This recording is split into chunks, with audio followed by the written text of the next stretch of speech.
Remember, to be holistically healthy, we need to not only be physically and emotionally / mentally healthy, but also spiritually healthy. So we're going to get right into that right now. Let's get into it. Hi, welcome back to my channel. So to jump right in, do not be okay with mediocrity. Sometimes with our spirituality and our relationship with God, we get into a valley and we stay there. We just get comfortable. We're not trying to develop anymore. No. Go deeper. When you know one verse, you go deeper in the verse. You keep reading the verse. No. You have to be careful of fanaticism, meaning to become a fanatic. You don't want to keep going deeper in the word in such a way that you are finding strange meanings than what it actually means. Go deeper with God and you invite the Holy Spirit each and every time that you have worship, that you have your devotion. That brings me to the next point. Keep your devotional life going. Every single day you need to talk to God. Just as if you have a spouse, you need to talk to him every single day. Yeah, talk to him every day. There is no point in trying to be spiritually healthy and you are not connecting with your Creator. We are dust and breath, so the body and the breath, and then a living soul. So because God put those two together and we're a living soul, we need Him, right, to grow that living soul, to grow that spiritual part of us. Think positively on your journey to spiritual health. You may slip up, but think positively. Don't just sit down. The verse says it's He who rises the seventh time. You know, it's not those who sit down, it's who gets up. So, okay, you may falter and you may feel like you're in a slumber, so to speak, but you need to ensure that you get back up. We need to ensure that we get back up. It cannot be that we're okay, as I said, with mediocrity, or okay, this is where we are. No, but it's for us to always grow. So far, if this video has added any value to you, or you have learned anything, or it just has reinforced what you already know, click like. Make sure to subscribe, smash that bell so you can get notifications every single time I post, and comment below different ways in which you believe that you can improve your spiritual health. Now back to the video. And another point on how to grow is to have a really good support system.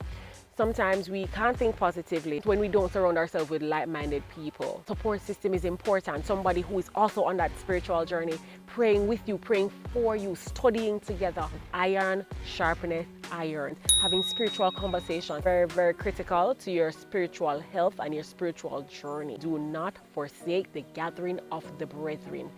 And when you've gotten with those who are like-minded, you're going to realize, okay, even if I don't feel like it, I'm going to go faith over feelings. I'm going to choose to go by faith. No matter what you're feeling, you know that your feelings pass. Today you feel sad, today another time you feel happy. Let me not even say day by day. Moment by moment, you will wake up and you're grumpy. And then by evening, you are happy. And then in the night, you know, you just feel sad. So the point of the matter is our feelings change, but our faith should not. So when your feelings fail, lean on your faith. Look back at what God has done and you say, you know what, even though I don't feel like it, even though I don't feel like it's going to happen, even though I don't feel like it's going to come through, I know because it has happened in the past and you're looking back, it's going to come through the next time. It's going to happen again. You have no worry because God has proven Himself in the past and you're holding on to that. You're holding on to what He has done before for you.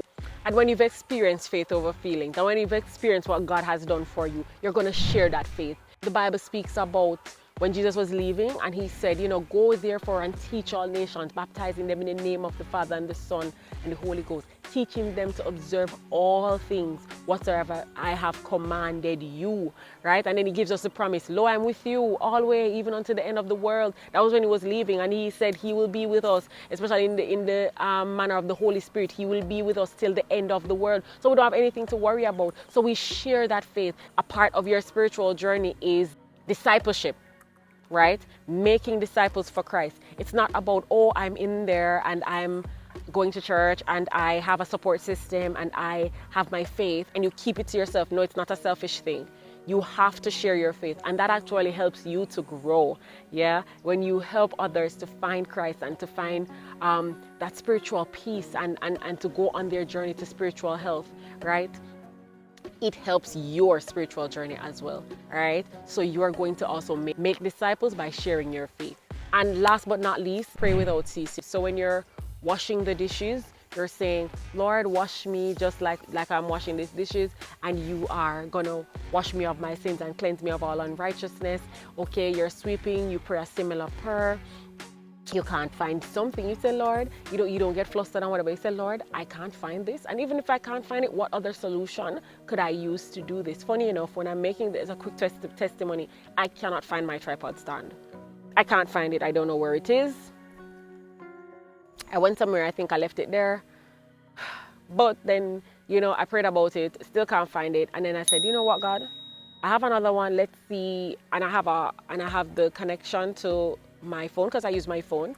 I have the connection for my phone, and for the handheld tripods, I have a handheld tripod and I have the one that stands, and I don't know if it's going to attach, but I use it and it attached, and here I am making this video. So the point of the matter is, you don't get flustered, you don't get carried away, you just try your best to say, God, help me through this. So you invite him into every aspect of your daily life. So yes, you have your devotional time, which I usually recommend to try and be an hour. If you can do half hour, do that every single day. Devotional time, and separate and apart from your devotional time, pray without ceasing throughout the day about the little things, about the big things, everything. You're going on the road, give me journeying mercies. Whether you're driving or whether you're taking public transport, give me journeying mercies. You come back, thank you, Lord, for the journeying mercies, safe, accident and incident free. Prayer is talking to God, fine? So that's how we talk to him. However, he speaks to us mainly through his word, which is the Bible. But not only through his word, he speaks to us in many other ways and through many other different avenues. And for a broader explanation of the many other ways in which God speaks to us, I'm going to just direct you to my video that speaks about different ways in which God connects to us, okay? And don't forget to like, share, subscribe, and comment below. See you next time. Bye.